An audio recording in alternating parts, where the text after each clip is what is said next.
ओम श्री गणेशाय नमः। नमस्कार दोस्तों, आपका हमारे YouTube चैनल धार्मिक कथाएं और कहानियां में स्वागत है। आज मैं आपको बुधवार व्रत की संपूर्ण व्रत कथा सुनाऊंगी। अगर आपको यह कथा अच्छी लगी तो आप वीडियो को लाइक, सब्सक्राइब और शेयर ज़रूर कीजिएगा। आइए सुनते हैं बुधवार व्रत की कथा। प्राचीन काल की बात है। किसी ग्राम में एक साहूकार अपनी पत्नी के साथ रहता था। पति पत्नी दोनों भगवान गणेश की पूजा करते थे और दीन दुखियों की मदद करने के लिए हमेशा तत्पर रहते थे। ईश्वर की कृपा से उनके पास धन धान्य की कोई कमी नहीं थी। कमी थी तो बस एक संतान की। पति पत्नी संतान नहीं होने से दुखी रहते थे। गांव वाली संतान ना होने की वजह से उन्हें हमेशा ताने सुनाते थे, पर साहूकार और उसकी पत्नी को ईश्वर पर पूर्ण विश्वास था। ईश्वर जरूर कुछ अच्छा सोच के रखा होगा हमारे लिए। एक बार पति पत्नी मंदिर में गणेश जी के दर्शन पूजा अर्चना करने गए। जब वह पूजा करके बाहर आए तो उन्होंने देखा कि एक बालक मंदिर की सीढ़ियों पर बैठा रो रहा था। उसके पास किसी को ना देखकर पति पत्नी दोनों बालक के पास गए।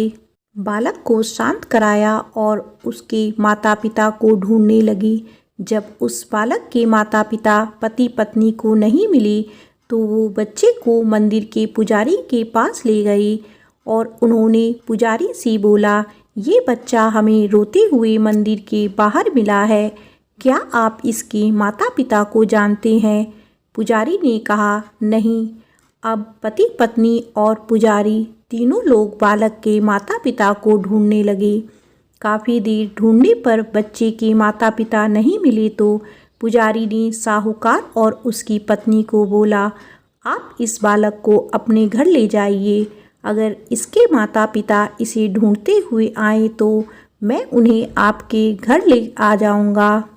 साहूकार और उसकी पत्नी बच्चे को लेकर अपने घर चले गए। काफ़ी समय बीत गया और बालक के असली माता पिता का कोई पता नहीं चला तो उन्होंने गांव के सरपंच से अनुमति लेकर बच्चे को गोद ले लिया और उस नन्हे से बालक का नाम गणेश रख दिया।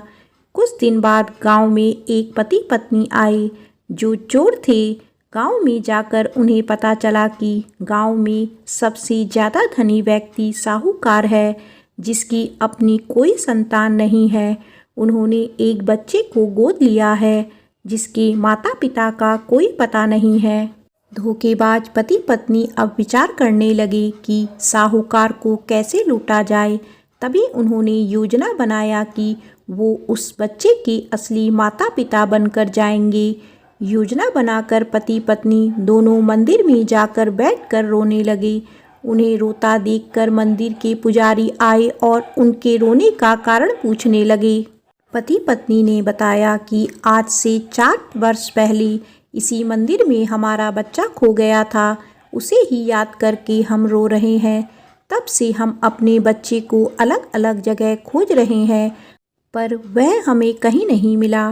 पुजारी जी ने बोला, एक बालक है जो उन्हें 4 साल पहले मंदिर की सीढ़ियों पर मिला था। शायद वह आपका ही पुत्र हो। वह बालक गांव के साहूकार के घर पर है। आप लोग मेरे साथ चलिए, मैं आपसे आपके पुत्र को मिलवाता हूँ।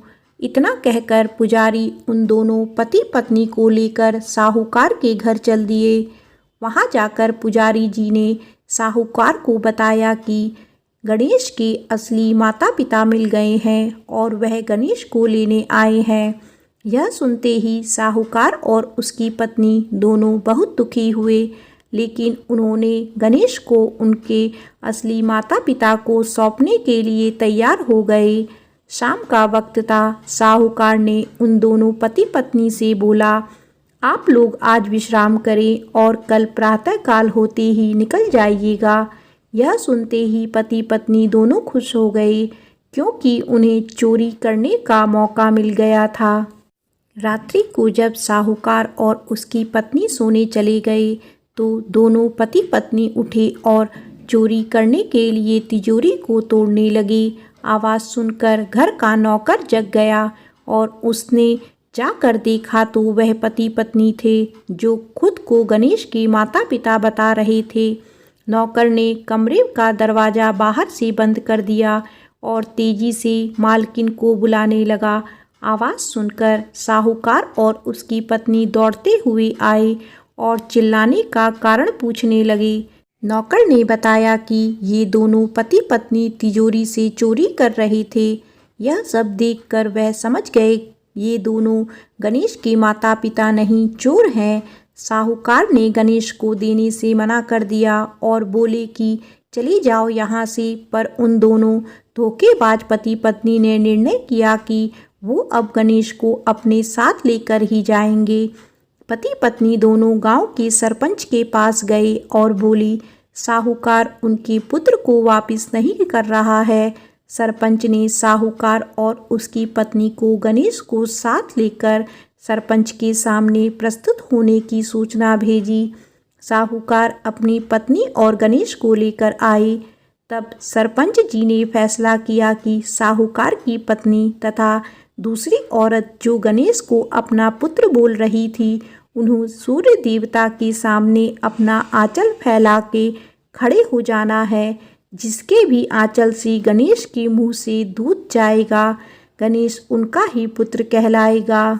दोनों औरतें अपना आंचल सूर्य देवता के सामने फैला के खड़ी हो गई और प्रार्थना करने लगी। भगवान गणेश जी के आशीर्वाद से साहूकार की पत्नी के आंचल से दूध की धारा गणेश के मुंह में आ गई। यह देखकर साहूकार और उसकी पत्नी बहुत खुश हुए और सरपंच ने गणेश को साहूकार को सौंप दिया। वहां खड़े सभी लोग गणेश जी की जय जयकार करने लगे। प्रेम से बोलो श्री गणेश भगवान की जय। आइए सुनते हैं भगवान श्री गणेश की एक और कथा। भगवान श्री गणेश ने दिया तुलसी को श्राप। एक बार श्री गणेश गंगा किनारे तप कर रहे थे, तभी विवाह की इच्छा से तीर्थ यात्रा पर निकली देवी तुलसी वहां पहुंची। वह श्री गणेश के रूप पर मोहित हो गई। तुलसी ने विवाह की इच्छा से उनका ध्यान भंग किया। तब भगवान श्री गणेश ने तुलसी द्वारा तप भंग करने को अशुभ बताया और तुलसी की मनसा जानकर स्वयं को ब्रह्मचारी बताकर उसके विवाह प्रस्ताव को नकार दिया।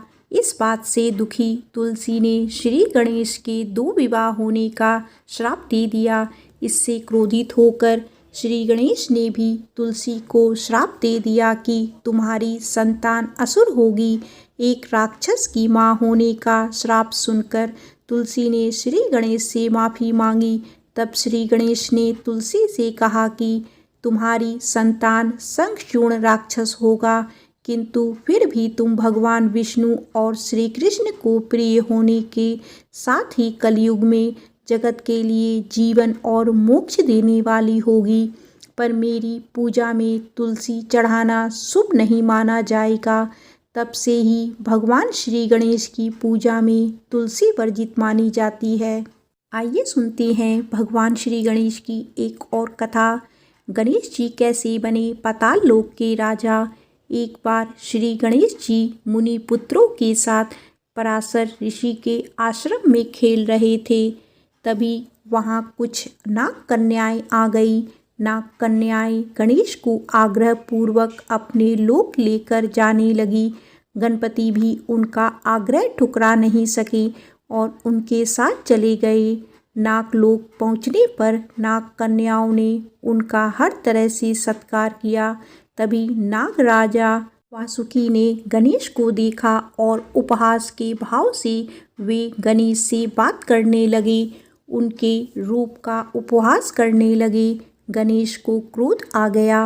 उन्होंने वासुकी के फन पर पैर रख दिया और उनके मुकुट को भी स्वयं पहन लिया।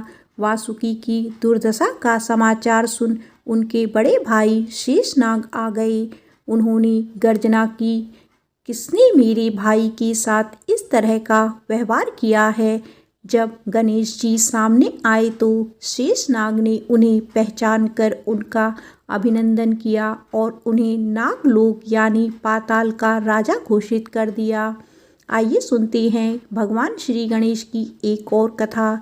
जब गणेश जी ने चुराया ऋषि गौतम की रसोई से भोजन। एक बार बाल गणेश अपने मित्र मुनि पुत्रों के साथ खेल रहे थे। खेलते खेलते उन्हें भूख लगी। पास ही गौतम ऋषि का आश्रम था। ऋषि गौतम ध्यान में मग्न थे और उनकी पत्नी अहिल्या रसोई में भोजन बना रही थी। गणेश जी आश्रम में गए और अहिल्या का ध्यान हटते ही रसोई से सारा भोजन चुरा कर ले गई और अपने मित्रों के साथ खाने लगी। तब अहिल्या ने गौतम ऋषि का ध्यान भंग किया और बताया कि रसोई से भोजन गायब हो गया है। ऋषि गौतम ने जंगल में जाकर देखा तो गणेश अपने मित्रों के साथ भोजन कर रहे थे। गौतम ऋषि उन्हें पकड़कर माता पार्वती के पास ले गए। माता पार्वती ने चोरी की बात सुनी तो गणेश जी को एक कुटिया में ले जाकर बांध दिया। उन्हें बांधकर पार्वती कुटिया से बाहर आई तो उन्हें आभास होने लगा जैसे गणेश उनकी गोद में है, लेकिन जब देखा तो गणेश कुटिया में बंधे दिखाई दिए। माता काम में लग गई। उन्हें थोड़ी देर बाद फिर से आभास होने लगा जैसे गणेश शिव गणों के साथ खेल रहे हैं। उन्होंने फिर से कुटिया में जाकर देखा तो गणेश वहीं बंधे दिखे। अब माता को हर जगह गणेश दिखाई देने लगे, कभी खेलते हुए, कभी भोजन करते हुए और कभी रोते हुए। माता ने परेशान होकर फिर कुटिया में देखा तो गणेश आम बच्चों की तरह रो रहे थे। वे रस्सी से छूटने का प्रयास कर रहे थे। माता को उन पर अधिक स्नेह आया और दयावश उन्हें मुक्त कर दिया। आइए सुनते हैं गणेश जी की एक और कथा। जब गणपति जी ने सारे देवताओं को यज्ञ करने में निमंत्रण किया। एक बार भगवान शिव के मन में एक बड़े यज्ञ के अनुष्ठान का विचार आया। विचार आते ही वे शीघ्र यज्ञ प्रारंभ करने की तैयारियों में जुट गए। सारे गणों को यज्ञ अनुष्ठान की अलग अलग जिम्मेदारियां सौंप दी गई। सबसे बड़ा काम था यज्ञ में सारे देवताओं को आमंत्रित करना। आमंत्रण भेजने के लिए पात्र व्यक्ति का चुनाव किया जाना था जो समय रहते सभी लोकों में जाकर वहां के देवताओं को ससम्मान निमंत्रण देकर आए। ऐसे में किसी ऐसे व्यक्ति का चयन किया जाना था जो तेजी से जाकर ये काम कर दे। लेकिन भगवान शिव को ये भी डर था कि कहीं आमंत्रण देने की जल्दी में देवताओं का अपमान ना हो जाए। इसीलिए उन्होंने इस काम के लिए गणेश का चयन किया। गणेश बुद्धि और विवेक के देवता हैं। वे जल्दबाजी में भी कोई गलती नहीं करेंगे। यह सोचकर शिव ने गणपति को बुलाया और उन्हें समस्त देवी देवताओं को आमंत्रित करने का काम सौंपा। गणेश ने इस काम को सहर्ष स्वीकार किया, लेकिन उनके साथ समस्या यह थी कि उनका वाहन चूहा था जो बहुत तेजी से चल नहीं सकता था। गणेश ने काफ़ी देर तक चिंतन किया कि किस तरह सभी लोकों में जाकर आदरपूर्वक सारे देवताओं को यज्ञ में शामिल होने का आमंत्रण दिया जाए। बहुत विचार के बाद उन्होंने सारे आमंत्रण पत्र उठाए और पूजा सामग्री लेकर ध्यान में बैठे शिवजी के सामने बैठ गए। गणेश ने विचार किया कि यह तो सत्य है कि सारे देवताओं का वास भगवान शिव में है। इनको प्रसन्न किया तो सारे देवता प्रसन्न हो जाएंगे। यह सोचकर गणेश ने शिव का पूजन किया और सारे देवताओं का आवाहन करके सभी आमंत्रण पत्र शिव को ही समर्पित कर दिए। इस प्रकार आमंत्रण समस्त देवताओं तक स्वतः ही पहुंच गए और सभी यज्ञ में नियत समय पर ही पहुंच गए। इस तरह गणेश ने एक मुश्किल काम को अपनी बुद्धिमानी से आसान कर दिया। प्रेम से बोलो श्री गणेश भगवान की जय। आइए सुनते हैं गणेश जी की एक और कथा। जब शनि की कुदृष्टि पड़ी गणेश पर। वैसे तो गणेश की गज आकृति को लेकर सबसे ज़्यादा सुनी जाने वाली कथा तो यही है कि पार्वती ने नहाने से पहले एक बालक को आकृति बनाकर उसमें प्राण डाल दिए और उसे पहरे पर बैठा दिया, जिसका सिर शिव ने काटा था। और फिर पार्वती के क्रोध को शांत करने के लिए एक हाथी के बच्चे का सिर जोड़ दिया। लेकिन कुछ पुराणों में इसके अलग अलग संदर्भ भी मिलती हैं। ब्रह्मवैवर्त पुराण में कथा कुछ अलग ही है। कथा कुछ ऐसी है कि एक बार भगवान शिव ने शिष्य शनिदेव कैलाश पर्वत पर आए। उस समय शिव ध्यान में थे, तो शनिदेव सीधे पार्वती के दर्शन के लिए पहुँचे। तब पार्वती बालक गणेश के साथ बैठी थी। बालक गणेश का मुख सुंदर और हर तरह से कष्ट को भुला देने वाला था। शनिदेव आंखें नीचे किए पार्वती से बात करने लगे। पार्वती ने देखा कि शनिदेव किसी को देख नहीं रहे हैं, वे लगातार अपनी निगाहें नीचे किए हुए हैं। पार्वती ने शनिदेव से पूछा कि वे किसी को देख क्यों नहीं रहे हैं, क्या उनको कोई दृष्टि दोष हो गया है। शनिदेव ने कारण बताते हुए कहा कि उन्हें उनकी पत्नी ने श्राप दिया है कि वे जिसे देखेंगे उसका विनाश हो जाएगा। पार्वती ने पूछा कि उनकी पत्नी ने ऐसा श्राप क्यों दिया, तो शनिदेव कहने लगे कि मैं लगातार भगवान शिव के ध्यान में रहता हूँ। एक बार मैं ध्यान में मग्न था और मेरी पत्नी ऋतुकाल से निवृत्त होकर मेरे समीप आई, लेकिन ध्यान में मग्न होने के कारण मैंने उसकी ओर देखा नहीं। उसने इसे अपना अपमान समझा और मुझे श्राप दे दिया कि मैं जिसको भी देखूंगा उसका विनाश हो जाएगा। ये बात सुनकर पार्वती ने कहा कि आप मेरे पुत्र गणेश की ओर देखिए, उसके मुख का तेज समस्त कष्टों को हरने वाला है। शनिदेव गणेश पर दृष्टि डालना नहीं चाहते थे, लेकिन वे माता पार्वती के आदेश की अवहेलना भी नहीं कर सकते थे। सो उन्होंने तिरछी निगाह से गणेश जी की ओर धीरे से देखा। शनिदेव की दृष्टि पड़ते ही बालक गणेश का सिर धड़ से कटकर नीचे गिर गया। तभी भगवान विष्णु एक गज बालक का सिर लेकर पहुँचे और गणेश के सिर पर उसे स्थापित कर दिया। प्रेम से बोलो श्री गणेश भगवान की जय।